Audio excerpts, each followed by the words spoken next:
ब्राह्मण सपा को फूटी आंख नहीं सुहाते थे, आज वो अचानक आंखों का तारा बन गए। प्रेस कॉन्फ्रेंस में पत्रकारों से उनकी जाति पूछने वाले ब्राह्मण पत्रकारों को दुत्कारने वाले अखिलेश आज ब्राह्मणों पर प्रेम कैसे लुटाने लगे। क्या अखिलेश यादव का पीडीए खिसक गया है? क्या अखिलेश को नहीं पिछड़ों दलितों अल्पसंख्यकों पर भरोसा? किसकी है पीडीए पर नजर? आखिर क्यों सताई अखिलेश यादव को ब्राह्मणों की याद? क्या ब्राह्मणों को खुश करना है समाजवादी पार्टी की कोई राजनीतिक मजबूरी?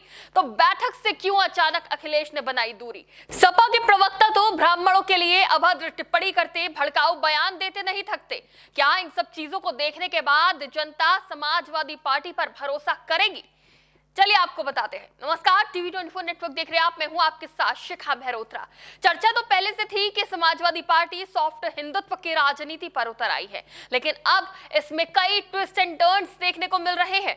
समाजवादी पार्टी, जिस पर हमेशा से तुष्टीकरण की राजनीति का आरोप लगता रहा है, एमवाई की राजनीति करने का आरोप लगा है, वो ब्राह्मणों को साधने का मेगा प्लान तैयार कर रही है।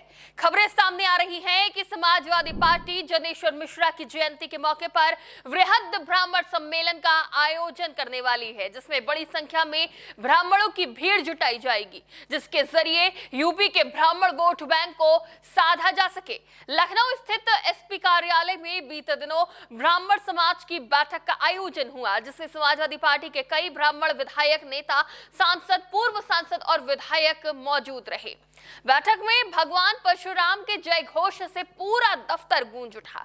ब्राह्मण समाज के नेताओं ने एकजुट होने का संकल्प लिया। कई नेताओं को ब्राह्मण सम्मेलन को लेकर बड़ी जिम्मेदारी भी दी गई, लेकिन सबसे बड़ी चीज जो देखने को मिली वो थी कि इस बैठक से खुद समाजवादी पार्टी के प्रमुख अखिलेश यादव गायब रहे। सोचने वाली बात तो यह है कि समाजवादी पार्टी के कार्यालय में सपा के ब्राह्मण नेताओं, सांसदों, विधायकों की बैठक हुई, लेकिन मुखिया ही उसमें गायब रहे। क्यों? आखिर इस बैठक से दूर रहकर अखिलेश यादव क्या संदेश देना चाहते हैं? क्या वो अपने पीडीए को यह दिखाना चाहते हैं कि वो ब्राह्मणों से दूर हैं? वही समाजवादी पार्टी ऐसे आयोजन कर क्या दिखाना चाह रही है कि हम ब्राह्मणों की हितैषी हैं? क्या इस तरह से समाजवादी पार्टी के साथ आएगा ब्राह्मण वोट बैंक? और इससे भी बड़ा सवाल ये कि क्या 2027 के चुनाव से पहले पीडीए यानी पिछड़ा, दलित और अल्पसंख्यक में बड़ा बिखराव होने वाला है? क्या अखिलेश यादव को अब ये डर सताने लगा है कि सिर्फ पीडीए के सहारे यूपी नहीं जीता जा सकता? क्या अखिलेश यादव मायावती की राह पर चलकर 2007 वाला फॉर्मूला अपनाना चाहते हैं, जिसमें बसपा प्रमुख मायावती ने दलित ब्राह्मण का कॉकटेल बनाकर प्रचंड बहुमत की जीत हासिल की थी?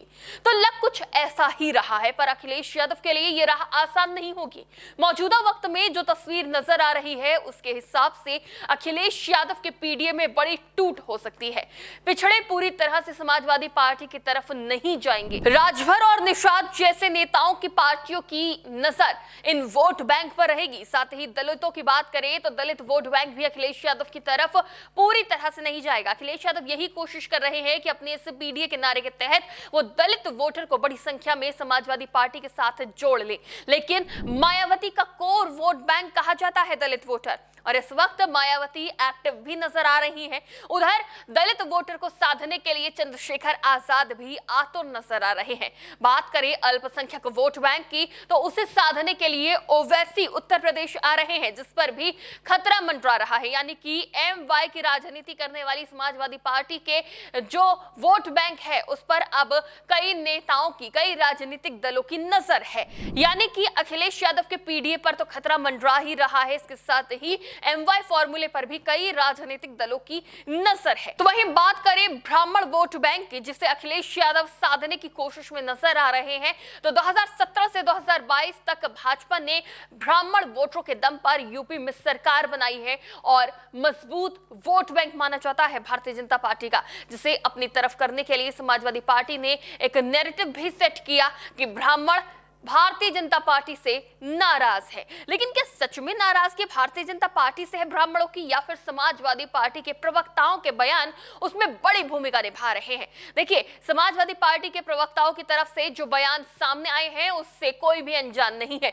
समाजवादी पार्टी के प्रवक्ता ब्राह्मणों की तुलना वेश्याओं से कर चुके हैं, और जिस तरह से उनके बयान सामने आए हैं, काफी नाराजगी और आलोचनाओं का सामना करना पड़ा है समाजवादी पार्टी को, जिस पर समाजवादी पार्टी की तरफ से अभी तक कोई सफाई सामने नहीं आई है। समाजवादी पार्टी के मंच से जो कथित जहर ब्राह्मणों के लिए निकलता रहा है, क्या उसे देखते हुए ब्राह्मण समाज क्या सच में भारतीय जनता पार्टी से नाराज नजर आ रहा है या फिर समाजवादी पार्टी से? ये सोचने वाली बात है। ब्राह्मण साथ आएगा या फिर नहीं, पीडीएस सेंधमारी होगी या फिर नहीं? तो मौजूदा वक्त की स्थिति को देखें तो फिलहाल ब्राह्मण समाजवादी पार्टी के साथ नजर नहीं आ रहा है। पीडीए पर सेंधमारी का खतरा मंडरा रहा है। क्या इसलिए समाजवादी पार्टी ने ब्राह्मण सम्मेलन की तैयारी तेज कर दी है? तो देखिए, यूपी में ब्राह्मणों की आबादी करीब 13% बताई जाती है। भले ही संख्या के लिहाज से ये सबसे बड़ा वोट बैंक नहीं है, लेकिन इसे हमेशा ओपिनियन मेकर और कई बार किंग मेकर की भूमिका में देखा गया है। पश्चिमी यूपी से लेकर पूर्वांचल, अवध, बुंदेलखंड और मध्य यूपी तक करीब 100 से अधिक सीटों पर ब्राह्मण मतदाता निर्णायक प्रभाव रखते हैं। ऐसे में सत्ता में वापसी करने के लिए अखिलेश यादव एक बार फिर ब्राह्मण मतदाताओं की तरफ लौटना चाहते हैं, जिसके लिए वो तुष्टीकरण की राजनीति से दूरी बनाते नजर आ रहे हैं। मंदिरों, पुजारियों का जिक्र करते नजर आ रहे हैं और अब ब्राह्मण सम्मेलन की तैयारी। लेकिन अभी भी वही सवाल है कि ब्राह्मणों को साधना है, ब्राह्मण सम्मेलन करना है, तो बैठक से दूरी क्यों? समाजवादी पार्टी के दफ्तर में बैठक होती है, लेकिन उसमें अखिलेश यादव नजर नहीं आते हैं। इसके पीछे क्या रणनीति है? आखिर सपा प्रमुख की क्या तैयारी है इसको लेकर? क्यों उन्होंने इस बैठक से दूरी बनाई? इस पर आपकी क्या राय है? हमें कमेंट बॉक्स में जरूर बताइएगा। फिलहाल के लिए इतना ही। देखते रहिए TV24 नेटवर्क।